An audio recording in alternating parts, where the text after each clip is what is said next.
ఎవరొచ్చుంటారు? నాకు కూడా తెలీదు, చూసేసి వస్తా. నాకు వామ్మో, మా ఆవిడ. స్వీటీ ఇట్రా ఇట్రా.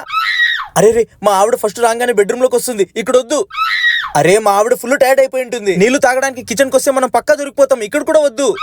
స్వీటీ, ఈ మంచం కింద దాక్కో. అరే రే, వద్దు వద్దు, బయటికి రా బయటికి రా. తను ఇప్పుడు ఇల్లంతా క్లీన్ చేస్తుంది, మంచం కింద నువ్వు ఉండి దొరికిపోతే. అబ్బా, ఏం చేద్దాంరా మరి? నా దగ్గర ఒక ఐడియా ఉంది. డోర్ తీయడానికి ఇంతసేపా? అప్పటి నుంచి ఇట్లా ఏం చేస్తున్నావు? నాకేదో డౌట్ ఉంది. మంచం కింద కూడా ఇవ్వలేడు, కిచెన్ లో చూస్తా. ఎవరేమే మన ఇంట్లో చేస్తుంది?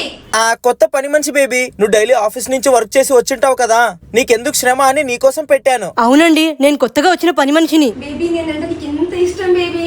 ఇప్పటి నుంచి నేను పని సక్రమంగా చేశానండి. నా ఐడియా ఎలా ఉంది బేబీ?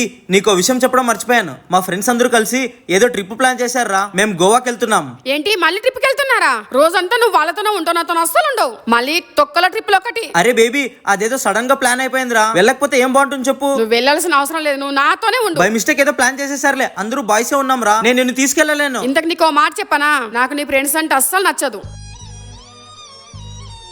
అందరూ వేస్ట్ గల టైం పాస్ కోసం నీతో తిరుగుతూ ఉంటారు. వాళ్ళతో నువ్వు ఫ్రెండ్షిప్ కట్ చేయి. వాళ్ళకి నువ్వు ఎంత దూరంలో ఉంటావు నాకు అంత దగ్గర ఉన్నట్టు.